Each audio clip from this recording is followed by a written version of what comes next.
Hello all, நான் இன்னைக்கு ரவாவை use பண்ணி ஒரு கிச்சடி பண்ண போகிறேன். ரவாவில் உப்புமா பண்ணுறத விட இந்த மாதிரி கிச்சடி பண்ணி சாப்பிட்டா ரொம்ப இன்ட்ரெஸ்டிங்காகவும் இருக்கும். எல்லாருமே இதை சாப்பிட்ருவாங்க. உப்புமானா நிறைய பேருக்கு பிடிக்காது. அதுக்கு பதிலாக இந்த மாதிரி கிச்சடி பண்ணலாம், எல்லா வெஜிடபிள்ஸும் போட்டு ரொம்ப டேஸ்ட்டாக இருக்கும். இதுக்கு தேவையான இன்க்ரீடியன்ட்ஸ் பார்க்கலாம். நான் 200 கிராம்ஸ் ரவை எடுத்திருக்கேன். ரோஸ்டட் ரவை எடுத்திருக்கேன். அப்புறம் காய்கறி கேரட்டு, பீன்ஸு, பட்டாணி, அப்புறம் ஒரு வெங்காயம் சின்ன சின்னதாக கட் பண்ணியிருக்கேன். ஒரு மிளகாய் கட் பண்ணி எடுத்து வச்சுருக்கேன். அப்புறம் மசாலா, பெருஞ்சீரகம் 1 டீஸ்பூன் எடுத்திருக்கேன்.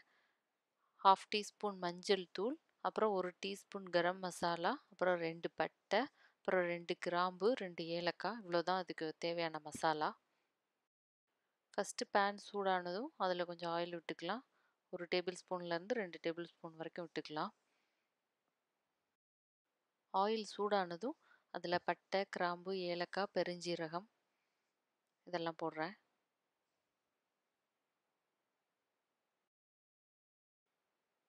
இப்போது அதெல்லாம் நல்லா பொரிஞ்சதுக்கப்புறம் இதில் வெங்காயம், மிளகாய் சேர்க்குறேன். நான் ஒரு மிளகாய் தான் இப்போது சேர்க்குறேன். உங்களுக்கு காரம் நிறைய வேணும்னா நிறைய மிளகாய் சேர்த்துக்கலாம். லைட்டாக ஸ்லிட் பண்ணி போட்டிருக்கேன்.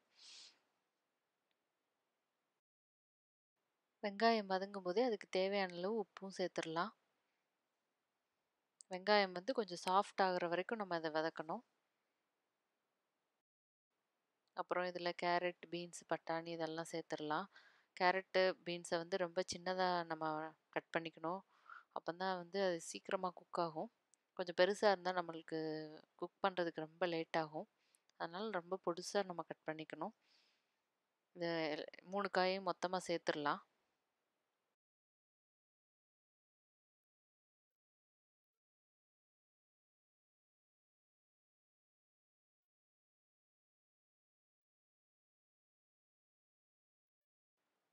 இதை லைட்டாக வதக்கி விட்டுட்டு அதில் மஞ்சள் தூள் சேர்த்துடலாம்.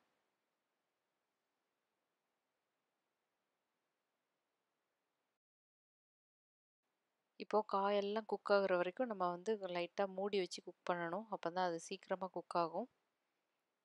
எல்லா காயும் நல்லா சாஃப்ட் ஆகிற வரைக்கும் நம்ம குக் பண்ணணும்.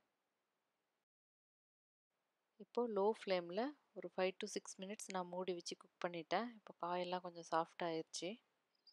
இதை லைட்டாக வதக்கி விட்டுட்டு அந்த தண்ணியெல்லாம் போகிற வரைக்கும் கொஞ்சம் வதக்கி விடணும்.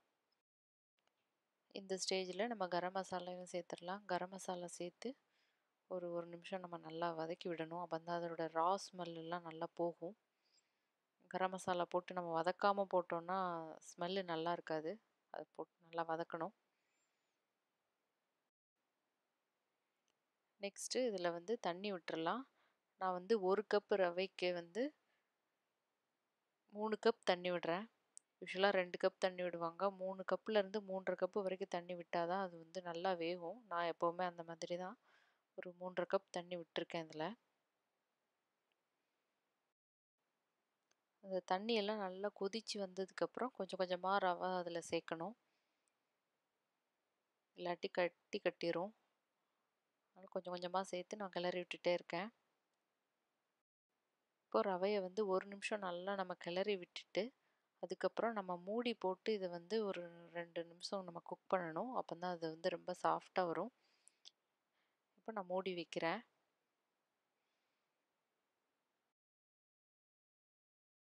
இப்போ 2 மினிட்ஸ் லோ வச்சதுக்கப்புறம் நான் எடுத்துட்டேன் மூடியை. ரொம்பவே ரவை சாஃப்டாக நல்லா காயோடு சேர்ந்து நல்லா குக் ஆயிடுச்சு.